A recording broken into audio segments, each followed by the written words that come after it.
Los derechos humanos protegen a quienes son agredidos por los poderes del Estado. En la Edad Media era absurdo plantearlos. No había derechos para los hombres. La figura del Cristo torturado justificó la tortura de Torquemada. Todo régimen autoritario reprime desde un absoluto. Primo Levi dice, existe Auschwitz, no existe Dios. ¿Dios ignoraba la ESMA? ¿Las matanzas en Vietnam? En un mundo en el cual el silencio de Dios es agobiante, los seres humanos tenemos la obligación de tomar la palabra.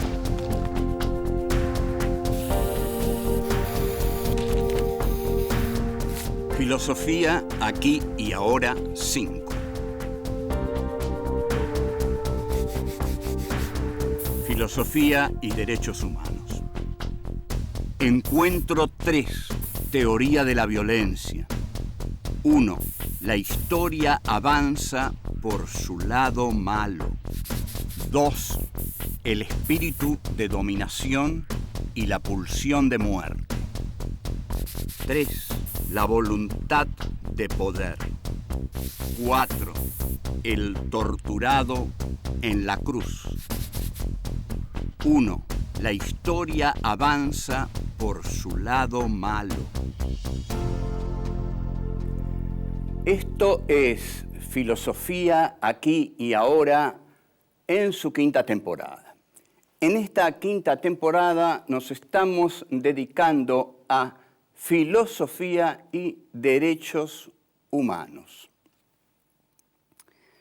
Hoy nos vamos a dedicar a teoría de la violencia. Como se comprenderá, el tema de la violencia es absolutamente necesario, nos tenemos que ocupar de él porque los derechos humanos justamente tratan de proteger a los seres humanos de la violencia que sobre ellos ejerce el aparato estatal desbocado, excesivo, brutal, vejatorio, que viola los derechos humanos, violando los derechos de los individuos que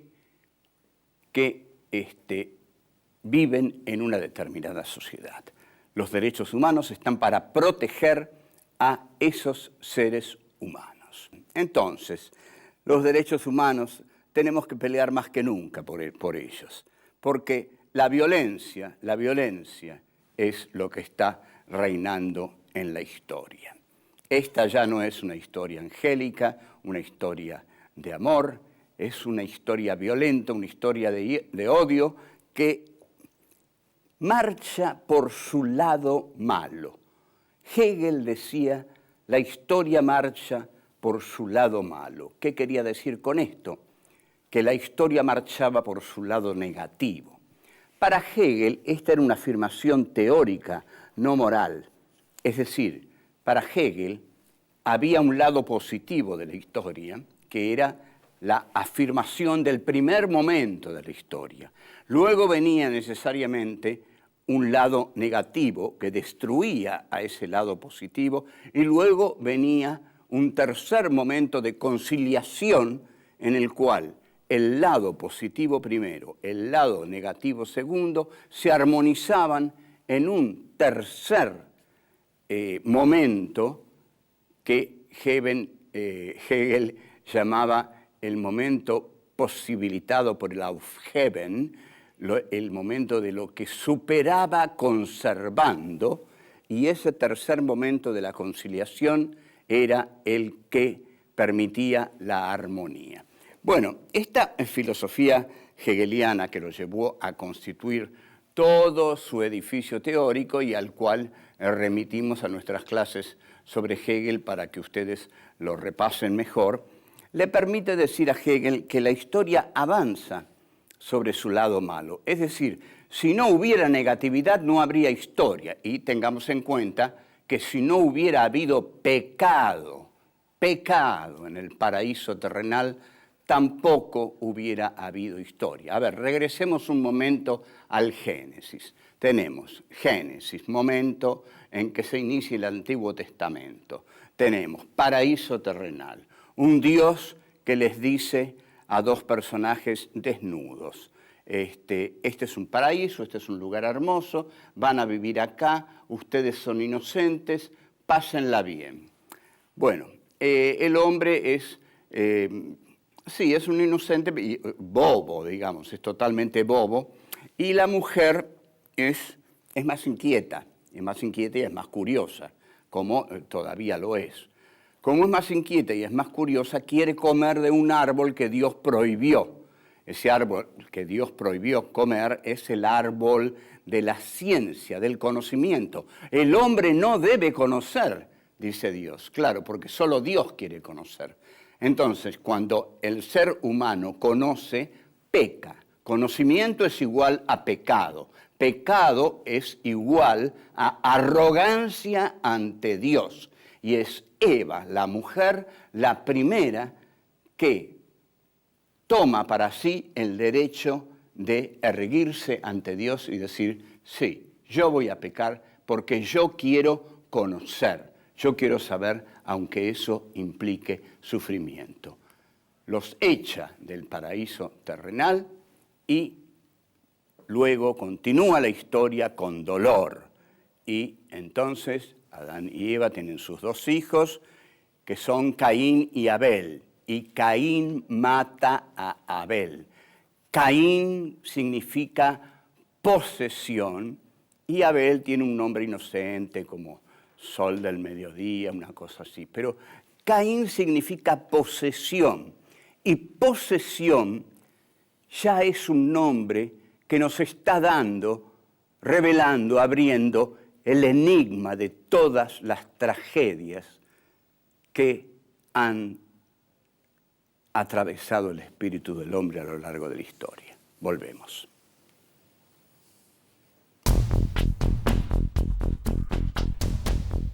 Dos, el espíritu de dominación y la pulsión de muerte. La posesión es equivalente a la dominación. Cuando uno quiere poseer algo, es porque no lo posee, porque no lo tiene. Y lo posee otro generalmente. Si lo posee otro, uno se lo quiere sacar, porque desea poseer esto. Esta condición del hombre es la tragedia de toda la vida del hombre, porque si el hombre no deseara las cosas que tiene el otro, bueno, la vida sería un poco más serena. Pero no es así, no es así. Caín es sinónimo de posesión y Caín es un asesino. O sea, la pulsión de poseer lleva a matar.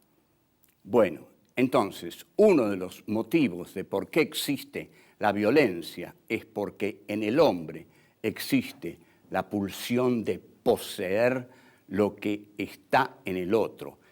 La posesión implica el deseo de dominar al otro para poseerlo y para arrancarle lo que el otro tiene. El espíritu de posesión está animado por la pulsión de muerte, porque yo, si el otro se resiste, tengo que matarlo. Entonces, la pulsión de muerte también está animada por la voluntad de poder de Nietzsche. Todo esto es lo que hace y lo que mueve a un imperio que lucha a muerte por lo que quiere. Digamos, el petróleo que hoy existe en Irak y que Estados Unidos, Gran Bretaña, Francia y lo que haga falta, la OTAN, invaden los territorios islámicos, lo hacen porque tienen una voluntad de poder de invadir esos países por el poder energético que tienen. Entonces, por el valor, ¿no? El poder energético ahí en materias primas. Entonces, esa voluntad de poder no puede detenerse nunca porque tiene que crecer constantemente para seguir siendo siempre lo que es. Es decir, el imperio norteamericano, si se quedara como es hoy, se iría achicando. Para crecer tiene que expandirse constantemente. Entonces, la voluntad de poder, el espíritu de dominación, el espíritu de posesión, constantemente tienen que ir creciendo, expandiéndose. Esto lo sabía muy bien Adolfo Hitler, que empezó hablando muy tempranamente del espacio vital que Alemania necesitaba para ser sí misma, para ser verdaderamente Alemania. Y vaya si intentó un espíritu de expansión del espíritu de Occidente que Hitler dijo representar. ¿Qué dijo Hitler que representaba? Nosotros representamos el espíritu de Occidente. Bien, ¿quién gana esta pelea? Gana el que tiene menos miedo a morir. ¿A morir por qué? A morir por su naturalidad, por su carnalidad. Es decir, si yo tengo un verdadero deseo de conquista, ese verdadero deseo de conquista es mi deseo de dominio. Ese deseo de dominio es espiritual, En cambio, el miedo a perder la vida en la lucha por ese deseo de dominio no es espiritual, es carnal, es el miedo a morir, es el simple miedo a morir que podría tener el más deleznable animal que habita la tierra.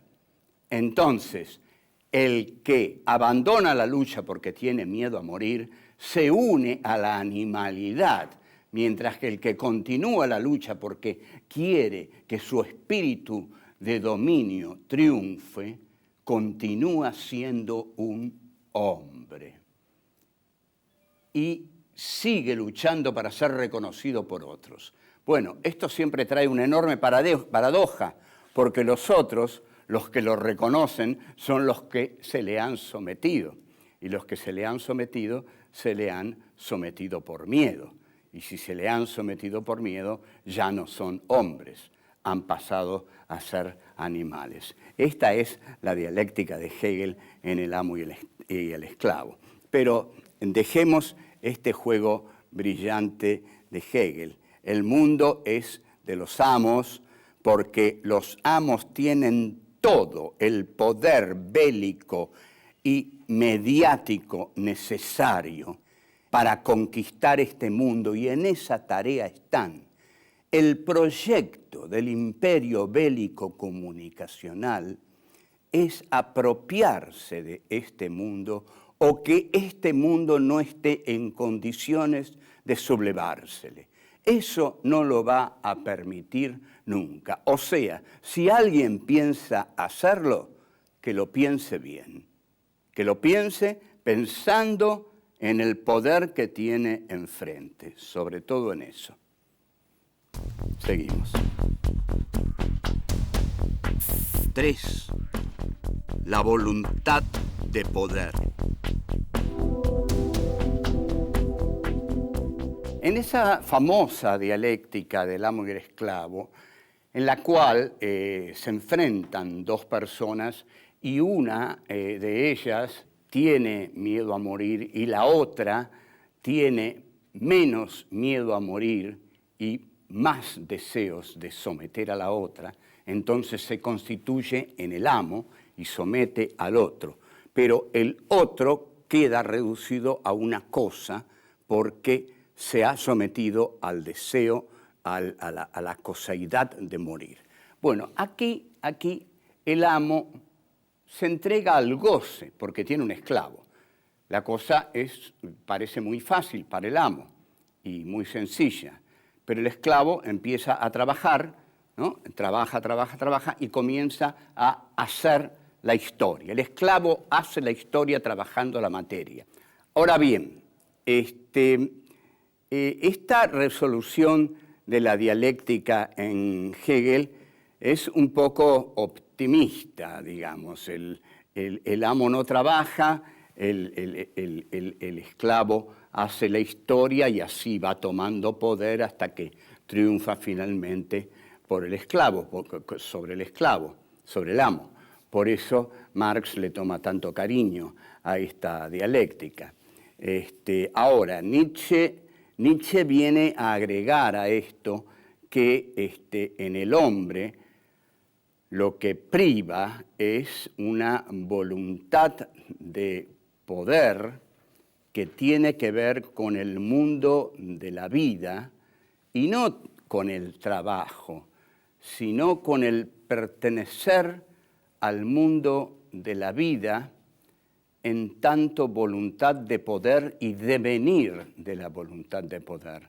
La voluntad de poder deviene porque la voluntad de poder existe porque la voluntad de poder es un devenir de esa voluntad, un constante devenir de esa voluntad que se quiere a sí misma y cada vez quiere tener más. Ahora, en un análisis de la violencia, deberíamos ver que todos estos elementos, finalmente, de todos estos filósofos, van a confluir y a chocar los unos contra los otros. Que el hombre de la voluntad de poder va a chocar contra el esclavo, que el esclavo se va a sublevar contra el amo, que el amo no va a poder mantener constantemente su situación de comodidad. De hecho, Hegel está trabajando sobre los elementos de la Revolución Francesa, ¿no? Que es una gran revolución del pueblo bajo y la burguesía. Es una de las grandes revoluciones triunfantes, ¿no? Con todo el desarrollo terrible que tiene, ¿no? Robespierre, Saint-Just, el terror, y Napoleón, emperador, que lleva los principios de la Revolución Francesa por toda Europa. La violencia existe porque existió, porque existe y porque existirá. ¿Por qué existirá? Porque el hombre es violento, porque la violencia está en el hombre y porque el hombre sabe que para conseguir algo, una de las formas fundamentales que tiene es matar al otro, porque el hombre ha desobedecido una y otra vez los preceptos fundamentales de Dios. ¿Cómo no va a desobedecer el no matarás? Se ha burlado del no matarás, se ha burlado del amarás a tu prójimo como a ti mismo. Freud se ha burlado en el malestar en la cultura de ese principio.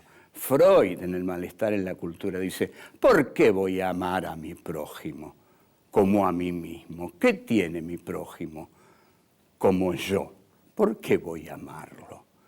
Bueno, si Freud se ríe de ese precepto, ¿cómo los hombres en batalla, lanzados a la bulimia de sus deseos, no van a violar el precepto bíblico que dice no matarás? Viven violándolo, viven violándolo.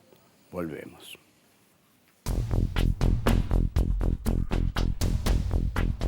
Cuatro. El torturado en la cruz. Yendo al plano religioso, al plano estrictamente del cristianismo, tenemos que ver cómo se ha utilizado la figura de Cristo por medio de la Iglesia católica. Es decir, Cristo, cuando uno entra a la Iglesia, salvo que esté absolutamente acostumbrado, pero cuando entra las primeras veces, no puede sino impresionarse por la figura de ese hombre que está en el altar, en una cruz, y por los horrores de las heridas que tiene y por los clavos que atraviesan sus carnes. Es una figura muy dolorosa, ¿no? Es una figura que está expresando la tortura. A ese hombre se le ha practicado meticulosamente un dolor técnico, ¿no? Con tranquilidad, de a poco, se lo ha hecho sufrir. Ese que sufre ahí es nada menos que el Hijo de Dios, el poeta, el profeta de Nazaret, es Jesucristo. Él ha venido, ha sido enviado por Dios para redimir todos nuestros pecados y ha tenido que sufrir todo eso para redimir todos nuestros pecados. Es decir, eso que ha sufrido ahí, lo ha tenido que sufrir por nosotros. Entonces, la pregunta inmediata es, ¿qué hemos sufrido nosotros por Él? Entonces, la pregunta inmediata también es, ¿qué tendremos que sufrir por Él? ¿Qué estamos dispuestos a sufrir por Él? Estamos en deuda con Él, porque Él sufrió todo eso por nosotros y nosotros aún no hemos sufrido nada por Él. El profeta de Nazaret, desde la cruz, sangrante, muerto, torturado, nos está exigiendo, ya que nos ha redimido de la culpa, que hagamos algo en la vida para ser dignos y estar a la altura de semejante sacrificio. Incluso el sacrificio es peor porque llega a los extremos de la duda.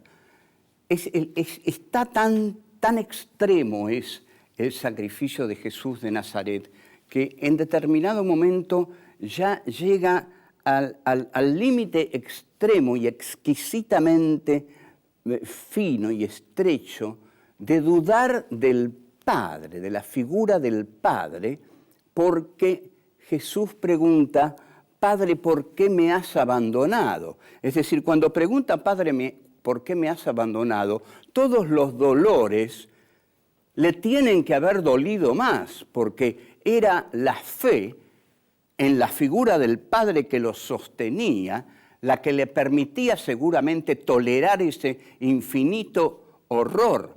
Pero una vez que la fe se pierde y el Padre, Él dice que lo abandonó, el dolor tiene que ser el triple. Entonces, ese Cristo en la cruz ha muerto con un dolor infinito y con una duda absoluta. Entonces, así comienza la figura de Jesús y la Iglesia católica. Ahora, ya la Iglesia instalada, ya la Edad Media puesta a circular, la figura del Papa instaura esa Iglesia de Pedro, ¿no? Sobre esta piedra construirás mi iglesia, y la iglesia de Pedro se construye de un modo absolutamente vertical.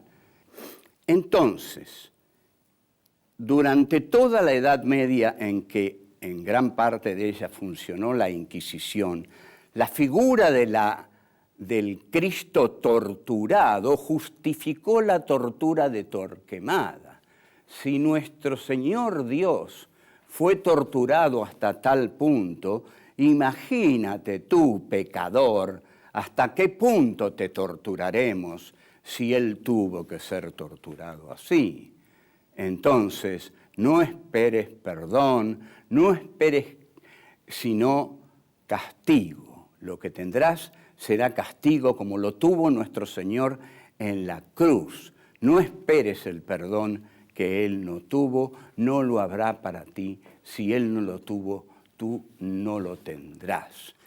Entonces, ese Cristo que vino a este mundo a redimir nuestros pecados, termina siendo instrumentado por la Iglesia inquisitorial para hacer de esos pecados un instrumento de castigo y para hacer de ese Cristo bondadoso un Cristo que juzga, que castiga y que doblega al pecador, y que sus heridas son heridas a infligir al pecador ínfimo, terrestre, que ha pecado, para torturarlo y para que confiese sus pecados. En esto se ha transformado, en esto ha transformado la iglesia estatal, la bondad de Jesús.